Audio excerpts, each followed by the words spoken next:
He is the Messiah. Andy Burnham is coming to rescue the Labour Party. Well, no, not really. Firstly, I don't think he's going to win the by-election. The bookies have him favourite in what is very much a three-horse race. The Greens, the Conservatives, the Liberals and the Minnows are absolutely nowhere, 200 plus to 1 outsiders. The bookies have Labour's Burnham as a slight favourite at 6 to 4 on, or thereabouts, with Reform at 2 to 1 and Restore Britain, a party that was formed only weeks ago, at 5 to 1, which is pretty astonishing. If you've grown up in the era of two-party politics, you'll see the utter collapse of the Conservatives and the Liberals as fun, but to see Labour potentially lose what was previously a pretty safe seat is absolutely hilarious. Indeed, the recent local elections, Reform won pretty much every seat they contested in the area, and that doesn't bode well for our Andy.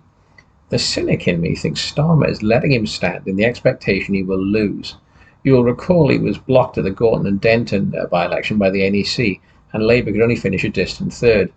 Seeing Burnham humbled in a by-election would eliminate a strong challenger to the Starmer regime. But even if he does win, so what? The sort of politics Burnham represents, tax and spend managerialism, is bankrupt and run aground. Burnham has said he wants to renationalise certain industries. No clue where the money's going to come from, of course, unless he plans to renationalise without compensation, which is Labour speak for stealing it. Try that in your local shop. Sorry, Mr. Tesco, I'm liberating these goods without compensation in the name of social justice or something. You'd end up in jail. Well, you would if the police came to shoplifting anymore, and since they don't, maybe that explains why so many people do it. Now, theft might sound like a great strategy for about 10 seconds, but it wouldn't do a lot for overseas investments in the UK. So why would you invest in anything if the government could just take it? Burnham has also said he's not going to be ad hoc to the bond market, so well, that's good. I don't know what he means by that, and I'm not sure he does either. In the last 12 months, we've raised $133 billion for the bond market, and for the most part, outside of a few compelled sales to banks and building societies, this is a voluntary market. People have to want to buy UK government bonds. So if this rhetoric is anything more than hot air, there are essentially three options. First, cut spending by $133 billion a year to balance the budget. There is absolutely no chance of Burnham doing anything like this. Even if he was intellectually committed to the idea, and he's not, he would never get it past the parliamentary Labour Party. Second, he can increase taxes by $133 billion a year. To do this, you need to raise basic rate of income tax from 20% to 38%. I'm not sure such a massive tax increase would exactly restore the fortunes of the Labour Party.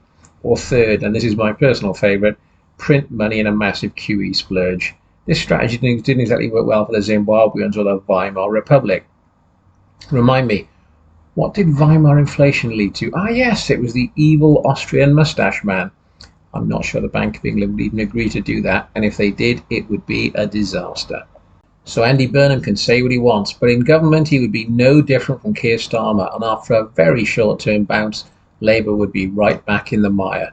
The only possible strategy might be to win the election, replace Starmer as leader, and call an immediate general election, but that's terribly risky, and I don't think Burnham has the stones. So no, Andy Burnham is not the Messiah. He would follow almost exactly the same programme. He's just a different face with more eye makeup.